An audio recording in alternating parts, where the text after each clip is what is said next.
Assalamualaikum warahmatullahi wabarakatuh. Perkenalkan, nama saya Bayu Detrohman. Saya dari Fakultas Pendidikan Biologi NIM Bio 221006. Baiklah, di sini saya akan mempresentasikan tentang pertumbuhan mikroba dan pengendalian mikroorganisme yang ada di alam. Setelah untuk materi yang pertama atau penjelasan yang pertama, yaitu adalah pertumbuhan dari mikroba. Kemudian apa itu mikroba? Mikroba adalah makhluk hidup yang berukuran sangat kecil dan tidak dapat dilihat dengan mata. Dan dapat dilihat dengan cara menggunakan mikroskop. Mikroba juga dikenal sebagai mikroorganisme. Mikroba dapat berperan penting dalam kehidupan, yaitu diantaranya mengurangi bahan-bahan organik, dapat digunakan untuk memproduksi bahan aktif seperti antibiotik, enzim, antiparasit, dan antioksida. Kemudian digunakan juga dalam pigmen dari mikroba dapat dimanfaatkan untuk obat dan makanan. Kemudian ada pemanfaatan mikroba digunakan untuk bahan pembuatan vaksin dan protein manusia. Baiklah, di sini untuk materi yang pertama yaitu adalah pertumbuhan mikroba. Prinsip dasar dari pertumbuhan mikroba yaitu dinamika pertumbuhan mikroba yang dapat dipahami dari kurva pertumbuhannya yang dibuat dengan cara mengukur tingkat pertumbuhan tiap selang waktu tertentu. Kemudian mengeluarkan hasil pengukurannya dalam sebuah grafik yang menunjukkan hubungan antara biomasa pada sumbu Y versus periode waktu pengukuran pada sumbu X. Kurva pertumbuhan dalam sejumlah medium terbatas akan mengalami fase-fase sebagai berikut. Yang pertama yaitu fase lag atau adaptasi, kemudian ada fase eksponensial, kemudian ada fase stasioner, dan ada fase kematian. Selanjutnya, selain mengetahui fase pertumbuhan juga dapat dihitung pada waktu generasi, yaitu waktu yang dibutuhkan untuk pengandaan jumlah sel dari jumlah awal yang diinokulasikan. Baiklah, kemudian ada jumlah sel. Jumlah sel mikroba sangat banyak, sehingga untuk memasukkan datanya dalam kurva pertumbuhan digunakan angka hasil konversi logaritmik. Jika datanya tidak dikonversikan ke nilai log, kurva pertumbuhan dapat dibuat pada kertas logaritma. Penentuan atau penghitungan jumlah sel dapat dilakukan dengan metode langsung atau metode spektrofotometrik, dengan mengukur nilai OD atau bisa dibilang optical density, sama dengan kepadatan bakteri yang ternilai sebagai kekuruhan medium. Baiklah, kemudian dalam pertumbuhan mikroba ada yang namanya waktu generasi yang dapat ditentukan menggunakan metode tak langsung dengan mengekstrapolasi sederhana dari kurva pertumbuhan. Setelah kurva pertumbuhan terbentuk, pilihlah dua titik pada sumbu Y ordinat, yang merupakan nilai kelipatan 2, misalnya 0,2 dan 0,4.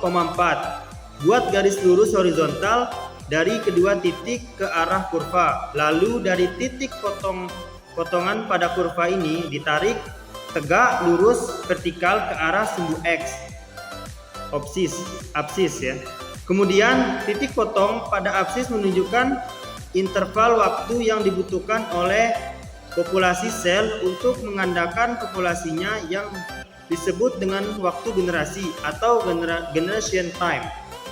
Baiklah, di sini pembuatan kurva pertumbuhan sangat penting, terutama dalam penentuan kapan kultur yang kita miliki mesti dipanen. Hal ini tergantung tujuan pemanenan.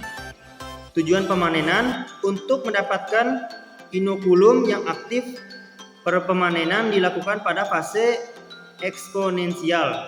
Sedangkan untuk mendapatkan produk metabolit sekunder misalnya, maka pemanenan dilakukan pada fase stasioner.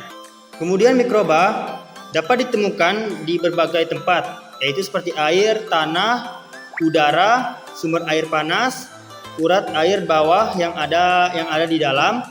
Kemudian ada bebatuan vulkanik di bawah dasar laut. Kemudian ada air asin yang sangat Great Salt Lake dan laut mati. Kemudian ada di bawah es Antartika. Mikroba dapat tergolong dalam prokariot seperti bakteri dan virus, dan eukariot seperti alga dan protozoa. Nah, dalam hal ini Anda dapat melakukan latihan pengembalian data untuk pembuatan kurva pertumbuhan dalam selang waktu yang terbatas untuk mendapatkan berbagai fase dari pertumbuhan mikroba, karena pertumbuhan secara keseluruhan sangat dipengaruhi oleh keberadaan nutrien. Untuk itu, jumlah medium yang dipakai adalah terbatas. Baiklah, untuk materi yang kedua yaitu adalah pengendalian mikroorganisme yang ada di alam. Pertama, apa itu mikroorganisme? Mikroorganisme adalah makhluk hidup yang berukuran sangat kecil dan tidak dapat dilihat dengan mata telanjang, sehingga harus diamati menggunakan mikroskop. Mikroorganisme dapat ditemukan di berbagai tempat seperti air, tanah, udara, dan tubuh manusia. Mikroorganisme dapat berubah archaea, bakteri, jamur, kamir, ganggang, dan virus. Mikroorganisme dapat bersifat prokaryotik, yaitu berukuran kecil dan sederhana, atau eukaryotik, yaitu lebih kompleks. Mikroorganisme dapat bermanfaat atau tidak bermanfaat bagi kehidupan manusia. Nah, beberapa mikroorganisme dapat menyebabkan penyakit, sedangkan yang lainnya penting bagi kesehatan. Mikroorganisme juga dapat dimanfaatkan dalam bioteknologi, seperti dalam pengelolaan makanan. Kemudian untuk materi yang kedua adalah pengendalian mikroorganisme alam. Mikroorganisme alam dapat dilakukan dengan berbagai cara. Yang pertama adalah panas lembab, kedua panas kering, yang ketiga adalah pengeringan, kemudian ada radiasi, kemudian yang keempat adalah filtrasi. Kemudian yang kelima ada pembersihan fisik.